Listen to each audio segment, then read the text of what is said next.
This is the Fifth Estate winning headlines, your media police post. Brought to you by the Fort Hall School of Government, coming to you from Nairobi, Kenya. In this segment, we summarize some of the headlines that you might have missed this morning. But we also take a look at the political pieces that we call cartoons in this country. Today is the 5th of June, 2020, and I am 2J. I'm 2M. And I am GK. And in case you missed the headlines, here they are. In the Daily Nation, how Ruto office lost its glow. In the Standard, retreat or surrender for Ruto. And in the Star, scramble for Luya vote block begins. Shall we begin with how Ruto's office is not so shiny anymore, apparently? So this is off the executive order that was given a few days ago. Yeah. Although it was issued earlier in the month, apparently, but came to light recently. And basically, it's how, so the Daily Nation is giving a comparison between this executive order and the one of 2013, Executive Order number 1 of 2013, which was issued 10 days before Mr. Kenyatta had named his first 4 nominees to the cabinet. And it was the first indicator that Kenya would have indeed a very powerful executive deputy president within the presidency. Now, the Daily Nation calls this an experiment. Yes. So we want to say that it was an expensive experiment. And they go on to outline how Harambee House, now where Ruto's office is based, has lost its glow. It has lost its allure due to the scandals that have been there. So they allude to the fact that Ruto played a huge role in getting a lot of parastatal chiefs appointed. Some of these have since fallen off due to corruption and other shady dealings, right? It even goes on to mention about Rachida Chasa and you know how they tried to defraud the 2 foreigners. They didn't mention the murder, but they should, because it was directly linked to that. But basically now with this new executive order outlining how the president is going to create 2 new positions, the parliamentary liaison, which will be the bridge between the executive and parliament.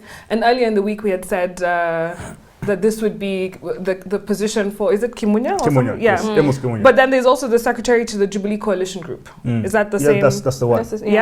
And so this has all been brought in as a way of taming the deputy president and his role or function. Yes. You know, in my opinion, I think that Uhuru Kenyatta, our president, realized that having a very strong DP is not a good thing. Because ultimately, the job of the vice president is to be defined by what the president needs him to do. And this really reminded me of Vice President Dick Cheney, who was under Baby Bush. What's his name? George W. Bush. George W. Bush. And they call him the most, the most powerful VP that ever existed in the United States, because he had this immense institutional power. You know, he was the one who was kind of guiding Bush behind the scenes. And I think that there's nothing wrong with having a DP or a VP who's there as an ally, who's there as a political advisor. But the moment you have a DP or a VP who has this expansive power, who's able to do whatever they want, that's very frightening and it's very scary. So I think, if anything, we should have seen this coming. At some point, you cannot have a number 2 who holds equal power to you. William Ruto made the biggest mistake by trying to make himself president.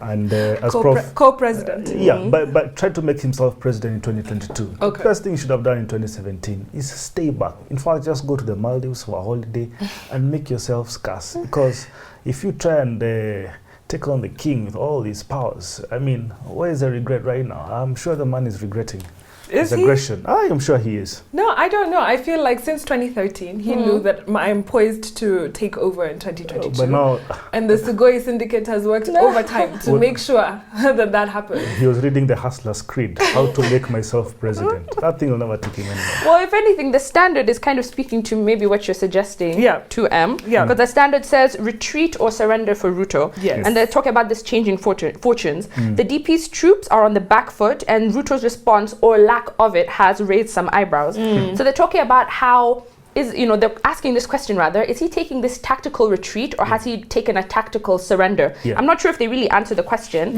but they talk about the 22nd law of power, that is from the 48 laws of power, that speaks to, which warns against battling for honor's sake when one is obviously in a weaker position.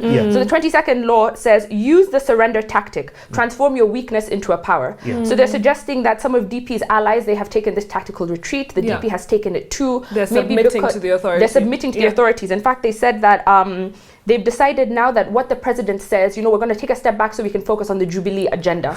Is that true? I don't think so. It's quite... You know what the deputy president should ask his allies? Mnataka nifanye nini? Well, apparently Achasa was quoted blaming the DP for sort of standing by, as a lot of them have gotten de-whipped and cut to the ground. I don't think this article actually answers the question as to whether he is surrendering or retreating. Are they the same thing?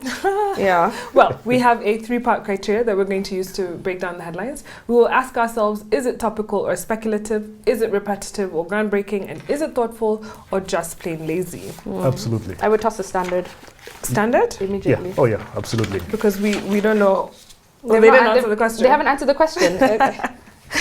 But it's good food for thought. But I will toss it. It is good food for thought, yes. Absolutely. The Star. Scramble for Luya vote block begins. And this is with regard to the current political movements that have been happening within the Luya vote. Atoli hosting fellows in his house, Luya leaders, and then next day it is a coup on Wetangula. But look, I was asking myself, why is it a scramble? Because if you look at it, statistically, the average voter turnout for 5 years before 2017 for the Luya bloc was 63.1%. That's voter turnout. In total, there are registered voters about 2.3 million people. Now, I think they are more promising and more bankable ethnic blocs than the Luyas, because let's look for at the Kalenjins, for example. They're the most bankable. When they come out to vote for 5 years, 77.9% voter turnout. Gema, 74.8% voter turnout. The Luos, 70% voter turnout. Maybe a change is coming. Maybe the Luyas will get their act together. But also, you said 2.1 million? 2.3. That's a throwaway number. However, the Star is sort of alluding to 2019 census numbers, not even those who are registered voters, but like the whole number. So they're saying Luya is the second most populous tribe with 6.8 million after the Kikuyu. So they're misleading the public slightly because those who they're there but they may not vote. Yeah. On that note, I think it is a very good headline in that it does lift that veil of ignorance. Yeah. Telling us that knowing what the new census numbers are, it is going to be a scramble for that vote. Yeah. And is Atwoli going to be the man that sort of galvanizes the bloc? An apple tree will forever give you apples. An orange tree will forever give you oranges. Come 2022, they'll still vote the same way. The same way. When the voting day comes, they will be in their shambas. 60% of them will show up. They'll be in their shambas. They'll be working. They don't like voting. So who do we give it to? Is it between the Daily Nation, how Ruto office lost its glow, or the Star, scramble for Luya vote block begins? Daily Nation. Daily Nation? All right. There you have it. Daily Nation gives us our winning headline. Onto the political pieces that we call cartoons in this country, where we also have a 3-part criteria. We ask ourselves, is it humorous or dry? Is it satirical or pessimistic? And is it effective or just plain lazy? Yes. Ndula today went on holiday and decided to give us a football match between Corona FC and the police force. And police brutality, it's halftime. Brutality has scored 3 goals. COVID has scored 2 goals. And I think that is, what is the Mutiambai walking out? Corona, and that's Corona's head walking out. It's a very, I don't know.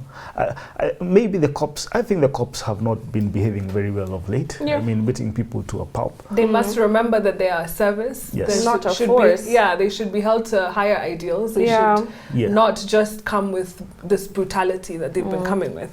And I think as pessimistic as a cartoon is, it's speaking to the moment. I think if you look anywhere on social media right now, a lot of it is focusing on this Black Lives Matter movement, how I think they said that every state in the US protested and 18 countries worldwide also participated in protests. Kenya was so this one is of them. This is the thing that we're saying is capturing the whole world's attention. Absolutely. So I applaud him for talking let's about it. park it.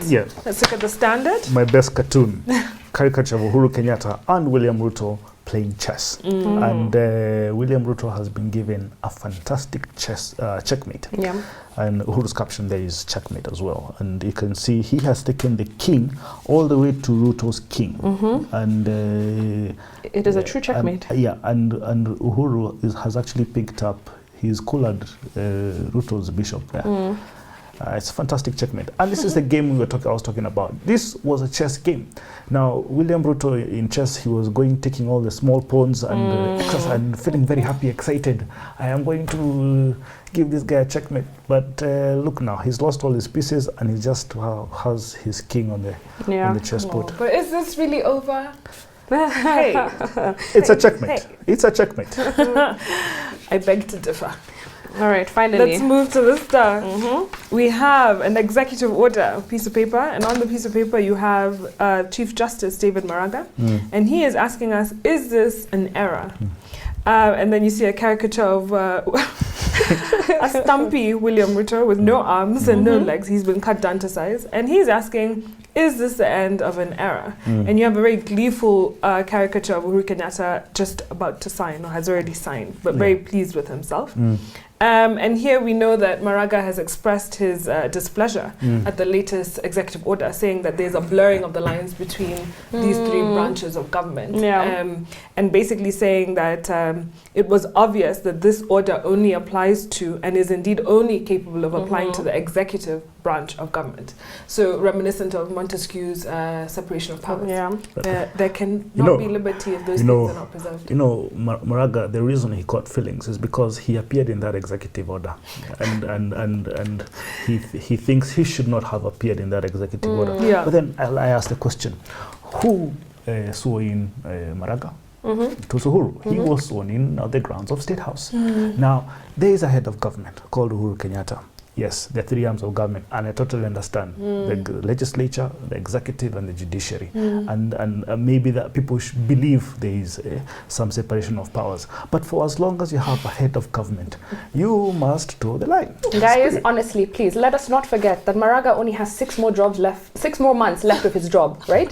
He turned 70 in January, and thereafter he will unfortunately have to leave the position of CJ. So let him enjoy this last 6 months. So who do we give it? End of an era, or do we give it to COVID and police brutality? GK, I do not like the using of the error and the era. It's just too... So you like the chess game, eh? Yeah, no, I like the end however, of an era. what I think is that I think people who are born on the 5th of June should be allowed to choose. I was going to say yes. The cartoon. So GK, choose your best cartoon. Thank you for the pleasure and the honor. I choose Ozone of the Star to give us our winning cartoon. Happy birthday, GK. Thank you. And what is our final thought? Now, our final thought. It is inspired by a book entitled The Secret of Our Success: How Culture is Driving Human Evolution, Domesticating Our Species, by Joe Henrich. I was going to about say Henrich. Before you do, may I give a summary of the week? Absolutely. So this week we looked at how history has gotten some things wrong, and we've re-looked at the assumptions. Sometimes our opinions and conclusions are formed on the basis of incomplete information. So on Monday, we looked at a book by Alex Rosenberg, How History Gets Things Wrong, The Neuroscience of Our Addiction to Stories, where we saw how historical narrative is always wrong, and that this can be harmful. And Rosenberg argues that we will only understand history if we don't make it into a story. On Tuesday, we looked at The Case Against Reality, Why Evolution Hid the Truth from Our Eyes by Donald Hoffman. And this new theory argues that consciousness creates neural activity, and humans have evolved to see what is needed for survival. Perception, it is argued, is a user interface which may not necessarily be real. On Wednesday, we looked at The Myth of the Rational Voter, Why Democracies Choose Bad Policies by Brian Kaplan. And here he challenges the idea that voters are reasonable people, whom society can trust to even make laws. Kaplan contends that voters are irrational in politics, and political decisions tend to revolve around economics. On Thursday, we looked at the Book of Why, The New Science of Cause and Effect by Judea Pearl and Dana McKenzie, where they debunk some of the most basic truths in mathematics and the importance of not just looking at correlation, but focusing on the mathematics behind causation. For instance, going deeper into why, if a nation consumes more chocolate per capita, it produces more Nobel Peace Prize winners. And today, the secret of our success. Yes. Fantastic. As a species, right? The secret of our success, how culture is driving human evolution, domesticating our species, and, Tuemi forgot this part, making us smarter. Yes. So Joe Henrich is an anthropologist by training and is a professor of human evolutionary biology at the University of Harvard. Yeah. And his purpose is to ask why humans are ecologically the dominant species on Earth. Yeah. And so a lot of the time, the obvious answer will be that as humans, we have big brains and therefore we are smart. Right. But Henrich claims that we are actually not that smart. He says that when humans compete against chimpanzees in tests of memory, information processing, or strategic play, chimps actually come out on top. And he says to add to that, our physical achievements as humans are very unimpressive. Many mammals can knock us down with ease. We cannot, without help, climb about 6 feet high, like on a tree. Most cats, many animals in fact, can outrun us. And even our children can only survive after they have been dependent on their parents for years. And so then he asks, what is the source of our ecological dominance? How can we claim that we are the dominant species? Yeah. And he presents this convincing thesis that it is our hyper-sociality, that is, our learning capabilities and our ability to acquire culturally amassed knowledge. So that's why we excel over other species. It's this social learning and behavior. So he says that natural selection has shaped us to be a cultural species. We prefer community. And natural selection has favored those who are better cultural learners. And so he draws insights from a lot of examples in this book. He looks at European explorers, clever chimpanzees, hunter-gatherers, cultural neuroscience, ancient bones, and the human genome. And he shows that it's not our intellect, our brain power, or our specialized mental abilities that makes us successful, but instead it is our collective brains as a society, which arises from a combination of our ability to learn selectively from each and every person. And so one of the chapters that he has in the book looks at the lost European explorers, and he describes the explorations that were happening in the early 17th century.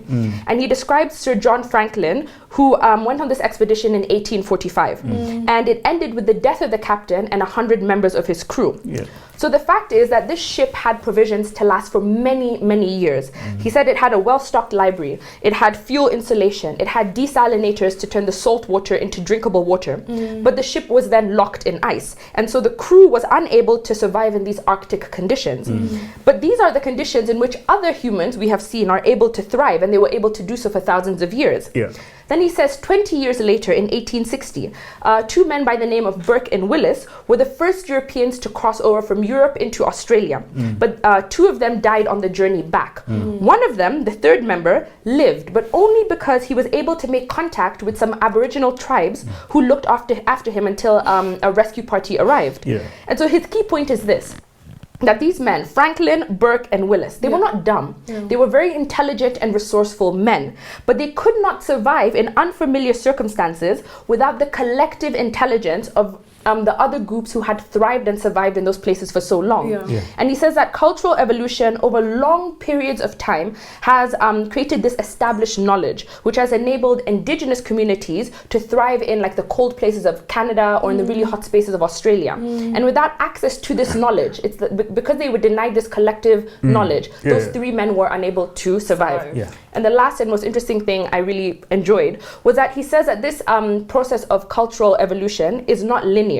And he says that this cultural knowledge and know-how can be lost if the group or the size of the group decreases, or if the interconnectedness decreases as well. And so it made me think of things like corruption. It becomes a learned practice as it's like a cultural evolutionary thing. And if the size of the group who is corrupt decreases, or if the interconnectedness stops, we can, unlearn some of those really bad habits. All the best for that. Food for thought. It's fantastic. It is Franklin, Burke, and Willis. Those Mudogos were inspired by chimpanzees because they had the urge to dominate. Tell us how. And the aggression was actually inspired by chimpanzees. And let me tell you how and why. You see, he speaks of a place in Uganda, I think it's called Ngogo. In Uganda, primatology scientists studied a troop of chimpanzees for 20 years, right? Now, this was a group of about 150 chimpanzees, and they controlled an area of about 29 square kilometers. Now, they noticed something very interesting about these chimpanzees. At night, adult males from this troop used to line up in a single file, and they would go in the forests, going into other chimpanzees' territories, and they would never communicate with each other, and they would never feed. They would go silently. All right. Now they were actually going to raid other troops, to harass them, to murder them, and by the time they were done, actually not by the time they were done, in 9 years, they had done 114 incursions into other chimpanzee territory. Spaces, They killed 21 chimpanzees, displaced other chimpanzees, and expanded their territory by 22.3%. People, does this remind you of anything? Well, sure. Okay, yes, it does. Does this remind you of anything? Yes, it does. This is colonization. Oh my God. This is absolute colonization. And we always blame white people. But allow me first to read a quote that he says, just to back up what I'm saying. It says, the first and most straightforward way that intergroup competition influences cultural evolution is through violent conflicts in which some social groups, due to institutions that foster greater cooperation or generate other technological, military, or economic advantage, drive out, eliminate, or assimilate other groups with different norms. This is a Muzungu. This is the white person. There is a reason why we were dominated, and it's because we were inspired by other primates. So you're saying that it is in our... It's innately we want to dominate. We want to dominate. That's our innate feature as people. Yeah. But we never got it from ourselves. We got it from outside. We got it from chimps. Oh, wow. Food for thought there. Yeah. So there's a part of his book where he explores language, and he asks us, did language just sort of happen? And language is still known as one of the most complicated and impressive productions of the human race. But was it trial and error? And how did it get invented? And he goes into a whole chapter of exploring this. And he says that there are people who even today try to construct their own languages and fail as a hobby or a part of a fantasy universe. And the most famous person probably is like Tolkien, J.R.R. Tolkien, who did it with Elvish. Yeah. But he had formal training in linguistics. Anybody else who tries to create their own language usually ends up being unusable, or it clones English, so it's not very original. So I'm going to read a simple story and see if you make out or understand something. Girl, fruit, pick, turn, bear, see. Girl, run, tree reach, climb, bear, tree shake. Girl, yell, yell, father run, spear throw. Father, stone take, meat cut, girl give. Girl, eat, finish, sleep. Now, this story has been modified from elsewhere, and it contains 23 different words arranged to violate English grammatical rules. Yet, you guys probably picked up some bits, right? Yeah. The girl fruit pick, or the father run, spear and throw. But he uses these principles that are rooted in ape cognition to construct a story in an understandable way without relying on English grammar. So the rules that you know have been thrown out the window. So he uses proximity, so words that go together. So for instance, girl fruit pick. And then 2, he uses temporal sequencing. So the events in the story follow the events in actual real life. Yeah. And then number 3, he relied on non-linguistic causal structures, i.e. we're used to saying subject, is it subject, object, verb? What is it? Subject, object, and then the verb. Yeah. But he says that you can understand girl fruit pick more easily than fruit girl pick. Even though 2M has gone silent. I think he's lost. Silent, even though they're not following the normal course of English, the rules that are required. So he says that you can achieve, and societies over time have achieved some degree of communication with each other, even telling a story with just some shared vocabulary. I didn't need to arrange the words so clearly, but you could pick out certain things. And so learners and human race have learned these social norms for how they can and cannot arrange words in order to communicate. Now his end all, the reason he illustrates this is to say that the societies and cultures and languages that have lasted over time are the ones that are easy to learn. They are rule bound. Yeah. So your past tense will always look like this. Even whether it's Kiswahili, whether it's English, they're easy to learn. learn, and that's why they survive over time. So he says languages without such rules of syntax don't make it. They get beaten out by those with the more regular rules. You know what past tense always looks like in English, etc. So yes, that was what I learned. Why English may have survived and Kiswahili, because they're easy.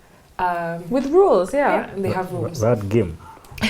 Oh, hi to Is your head still reeling? Good morning. Okay, so on a day where we had a winning headline from the Daily Nation and a winning cartoon from the Star, I want to leave you with this, because our world may not be opened up for curfew anytime soon, or it might be. Either way, on retreat. It is only when we retreat to our quiet places that we are enabled to accomplish the great masterpieces, the great manuscripts, and the great things in our lives. These are the things that bring joy to our hearts and peace to our souls, to lift us to heights we have not been before. But you must be able to retreat inwardly once in a while, just take a break from the world. So have a lovely weekend. Please subscribe to our YouTube channel, find us on TV. We're on GoTV, Pangfeed app, and Star Times. Happy birthday.